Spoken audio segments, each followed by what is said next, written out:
Hello students, this is your first lecture on Indian economic. First, I want to tell you कि Indian economic distributed कौन से units में है. See, the whole 10 chapters are divided into 3 units. First unit is related with your unit that is development experience 1947 to 1990 as well as economic reforms from 1991 till now.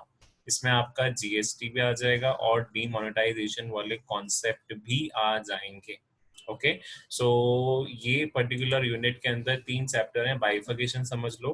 First is Indian economy on the eve of independence. मतलब first chapter will deal out about your scenario of Indian economy on the eve of independence. मतलब independence मिलने के time पे, that is 1947.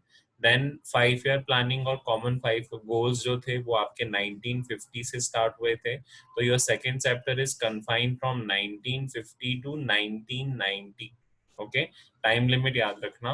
फिर उसके बाद 1991 से जो न्यू इकोनॉमिक रिफॉर्म्स आए थे, that was LPG and other economic reforms. So वो 1991 से टिल नाउ जो आपकी इंडियन इकोनॉमी में कवर अप करे हैं, that is demonetization as well as goods and service tax which are being covered. So ये आपकी फर्स्ट यूनिट हुई. फिर सेकेंड यूनिट जो बेटा उसके अंदर आपके पास है 1 2 3 4 5 6 चैप्टर्स आपके इसके अंदर है and they are related with current challenges जो इंडिया फेस कर रहा है. That is first is poverty. Okay, very common chapter. Rural development, very interesting.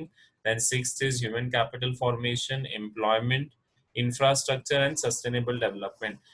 ये यूनिट 22 मार्क्स की बेटा. ओके, और इसके पहले वाली जो यूनिट मैंने बताई थी दैट इज ऑफ 12 मार्क्स. जो आपकी स्टार्टिंग यूनिट है जिसमें सिर्फ 3 चैप्टर्स हैं, दैट इज ऑफ 12 मार्क्स. और जो लास्ट का चैप्टर बचता है आपका बेटा 10, that is experience, development experience of India. And हम कंपेयर करेंगे अपने नेबर्स के साथ, that is Pakistan and China. You will be comparing these particular scenarios, उसके अकॉर्डिंग आपका कंपैरिजन रहेगा. ये आखिरी चैप्टर अलोन सिर्फ 6 मार्क्स का रहेगा. अब अभी जो रिसेंट सिलेबस आया बेटा उसमें डिलीशंस भी आए हैं. पता है ऋषिका डिलीशंस कौन कौन से हैं? सर एक आधी है ना आईडी में. तो आईडी में इतने ज्यादा नहीं है, कुछ कुछ है. ओके, वो जो कवर अप हो जाएंगे when I will be teaching with the lectures. Now let us start with the first chapter today. आज थोड़ा इंट्रोडक्शन अपन स्टार्ट कर लेते हैं ताकि अपना चैप्टर 1 स्टार्ट हो जाए. चलो, वर्ड समझ में क्या आता है? Indian economy on the eve of independence. ये वर्ड आपके सामने दिया है. अब इस वर्ड से समझ में क्या है? What is eve of independence? मतलब at the time of at the independence. Time of independence. तब इससे पहले अपने को ये देखना है कि ब्रिटिश एम्पायर ने इंडियन इकोनॉमी को कितना हरास किया. मतलब ब्रिटिश ने कितना इंडियन इकोनॉमी को अफेक्ट करके गए. How much Britishers have affected our Indian economy. So first before British rule, मतलब जब ब्रिटिश एम्पायर स्टार्टेड नहीं हुआ था, अपनी Indian economy was primarily an agricultural economy. हम एग्रीकल्चर इकोनॉमी थे, अभी भी एग्रीकल्चर इकोनॉमी है because major of the persons are employed in agriculture. Second क्या बोला इन्होंने कि prominent handicraft industries which gave prime place to India in the world market were cotton, silk, textile, metal industries, precious stones. Handicraft industries भी बहुत अच्छी खासी थी. So British rule होने से पहले पहली चीज that we were an agriculture economy and India के हैंडीक्राफ्ट बहुत मशहूर थे world wide. But during British rule क्या हुआ? फर्स्ट एंड फॉरमोस्ट बेटा, British were focused on their own economic interest. उनका मतलब क्या था? उनको सिर्फ आना था इंडिया में अपने इकोनॉमिक इंटरेस्ट के लिए. they promoted their economic interests rather than developing Indian economy. Indian economy इसीलिए आज बैकवर्ड है क्योंकि जो रूल एम्पायर ब्रिटिश यहाँ पे कर रहे थे वो अपने इकोनॉमिक इंटरेस्ट के लिए बेनिफिट कर रहे थे. This was not at all beneficial for India. फिर उन्होंने क्या कर दिया? इंडिया को बना दिया feeder economy. What is feeder economy? मतलब ये इकोनॉमी जो सिर्फ रॉ मटेरियल सप्लाई करेगी और हमारे फिनिश गुड्स को कंज्यूम करेगी as a consumer of finish goods. अब देख, हमसे रॉ मटेरियल आप लेके जा रहे हो और हम ही को ही फिनिश प्रोडक्ट्स दे रहे हो, और बीच का जो प्रॉफिट है वो आप लेके जा रहे हो, तो आप क्या बना रहे हो, आप अपनी इंडियन इकोनॉमी को फीडर इकोनॉमी बना रहे हो, okay, and you are focusing on your own economic interest. अब क्या क्या इम्पैक्ट आए, so we will be studying overall chapter, इन सारे सेक्टर्स पे अपन पढ़ेंगे। फर्स्ट चैप्टर एग्रीकल्चर सेक्टर पे क्या इफेक्ट था, इंडस्ट्रियल सेक्टर पे क्या इफेक्ट था, फॉरेन ट्रेड पे क्या इफेक्ट था, ऑक्यूपेशनल स्ट्रक्चर पे क्या इफेक्ट था, और डेमोग्राफिक प्रोफाइल क्या थी। सो ये जो चैप्टर नंबर 1 रहेगा, इसमें अपन यही देखेंगे कि आपकी ब्रिटिश एम्पायर ने कितना अफेक्ट करा है ओवरऑल इकोनॉमिक स्टेटस को। सो today we will not study much more, we will be only be focusing on agriculture sector, and then we will wind up today's session. Chalo, read out agriculture sector, these first 3 lines, Rishika. Nearly 85% of the country's population lived mostly in villages and derived livelihood directly or indirectly from agriculture. But the agriculture sector was stagnant. During the pre-British period, the condition of Indian agriculture was not at all satisfactory. ठीक है, सो simply बोला कि nearly 85%, as I told you, India agriculture economy थी, तो अपनी पूरी population किस पे डिपेंडेंट थी, लाइवलीहुड के लिए, it was totally dependent on agriculture. फिर उसके बाद क्या बोला, एग्रीकल्चर में कोई ग्रोथ नहीं थी, उसे स्टैग्नेंट मान लिया गया था, it was very much constant, okay, उसमें कोई ग्रोथ नहीं एस्पेक्ट दिख रहे थे। And second, during pre British period the condition was not at all satisfactory। अब उसके क्या रीजंस थे, सबसे पहला था आपका लैंड रेवेन्यू सिस्टम, अब very good system bad, but वो क्या करा, उसको इम्प्लीमेंट सही तरीके से नहीं करा। सी, सबसे पहला डिसएडवांटेज ये था कि इसमें जमींदार जो थे, वो जमींदारी system, that is also known as zamindari system, जो लैंड रेवेन्यू सिस्टम था, उसमें क्या कर रहे थे, जमींदार वर एक्सप्लॉइटिंग कल्टीवेटर्स। मतलब मान के चलो मेरे पास एक प्लॉट हो गया, अब उस प्लॉट पे मैंने क्या कर दिया, 2-3 फार्मर्स या कल्टीवेटर्स को हायर कर दिया और मैं उन्हें फुल एक्सप्लॉइट कर रहा हूँ। ओनर कौन है, जमींदार, काम कौन कर रहा है, कल्टीवेटर, प्रॉफिट कौन खाएगा, जमींदार।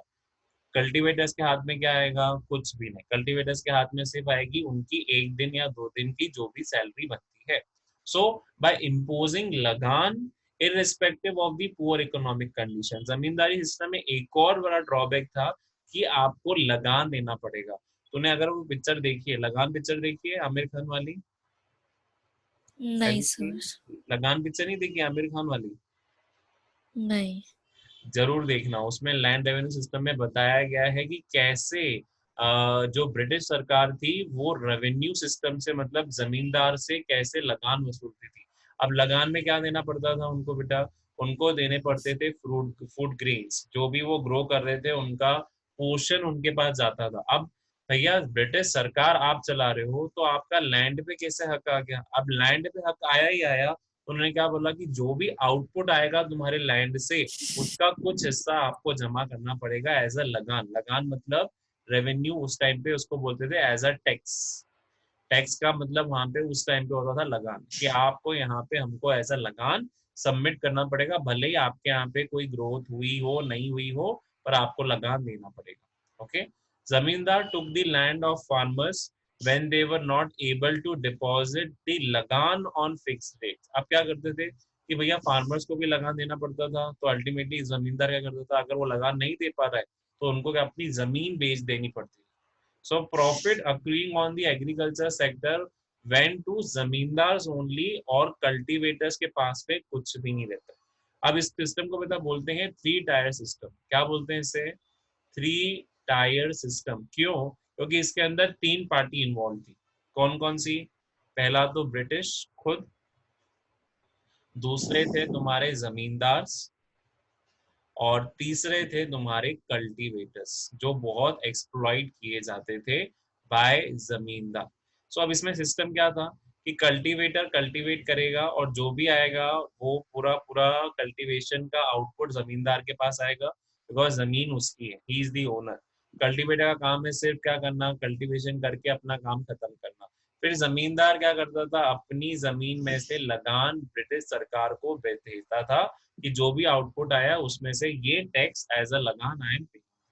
तो ये क्या हुआ, this system didn't increase the profit scenario in the agriculture, क्योंकि जितना भी मुनाफा होता था वो ब्रिटिश सरकार ले जाती थी, और इसी चक्कर में जमींदार उन्हें कल्टीवेटर्स को ज्यादा एक्सप्लॉइट करते थे कि भैया तुम आउटपुट ज्यादा दो तो मुझे ब्रिटिश सरकार वैसे ही मेरे से ले जाती है. So here zamindari system was very much drawback of the agriculture system. Second क्या हुआ बेटा इसमें, फोर्स्ड कमर्शियलाइजेशन. अब कमर्शियलाइजेशन थोपी गई थी इंडिया पे, क्यों? क्योंकि इंडिया में कमर्शियल क्रॉप्स अच्छे से मिल रहे थे. Take the example of indigo. Indigo का नाम सुना है? Yes, sir. Indigo is one of the crop जो इंडिया में अच्छे से ग्रो होता है, and that is one of the very famous commercialise crop. So British ने क्या करा कि पूरे इंडियन एग्रीकल्चर को ट्रांसफॉर्म करा कि भैया हमको सिर्फ तुम रॉ मटेरियल दो, और उन्होंने फोर्स्ड कमर्शियलाइजेशन इंकरेज करा. अब इससे मतलब क्या हुआ, इससे कैश क्रॉप तो बढ़ गए, लेकिन फूड क्रॉप्स की क्या हो गई, कमी हो गई. और इसी चक्कर में इंडिया ने फेमाइन सफर करी थी, क्योंकि आपने फूड क्रॉप आपने उगाए ही नहीं, you are not produce food crops, you are only producing cash crops. तो कैश क्रॉप्स खाए तो ना जाते हैं, cash crops are only use for business, food crops are use for food. So food crops आपने ग्रो नहीं करे, और इसके लिए क्या हुआ, frequent famines were being faced by the agriculture workers there. फिर आ जाता है बेटा लो डेवलपमेंट ऑफ प्रोडक्टिविटी. पहला क्या हुआ, फर्स्ट आपका जो एग्रीकल्चर है it was very much dependent on what, it was very much dependent on your rain. There was no modern technology, कोई इरिगेशन फैसिलिटी नहीं है, कुछ आपने प्रोवाइड नहीं करा है. सो अल्टीमेटली क्या होगा, ना प्रोडक्टिविटी मिलेगी ना कुछ मिलेगा. फिर उसके बाद दूसरा बेटा, there were no means of incentives, मतलब कोई इंसेंटिव नहीं थे अगर कोई पर्सन एग्रीकल्चर में इन्वेस्ट करता है. मतलब आज अगर मैं इन्वेस्ट कर रहा हूँ तो मेरे लिए कोई इंसेंटिव ही नहीं है, मैं क्यों इन्वेस्ट करूँ एग्रीकल्चर में जब मुझे कोई इंसेंटिव ही नहीं मिल रहा है. इससे अच्छा है कि मैं इंडस्ट्री में इन्वेस्ट करूँ जहाँ पे कुछ इंसेंटिव्स मिलने का मौका मिल सके. फिर उसके बाद low level of technology, technology was not at all applicated. Then lack of irrigation facilities, वहाँ पे इरिगेशन फैसिलिटीज अवेलेबिलिटी नहीं थी, as I already told you. फिर उसके बाद negligible use of fertilizers. Fertilizers अभी बहुत ज्यादा यूज हो रहे हैं, पर उस टाइम पे फर्टिलाइजर्स मिलना बहुत मुश्किल थे, and that's why they were not able to use the fertilizers with the appropriate amount. Clear हो गया ऋषिका? Yes, sir. चलो, so let us keep today till agriculture sector only. Okay, so agriculture sector आज आपने समझ लिया. From tomorrow I will be starting with industrial sector, और from next lecture I will be starting. See, ID बहुत easy है, you have to start reading it from the book itself.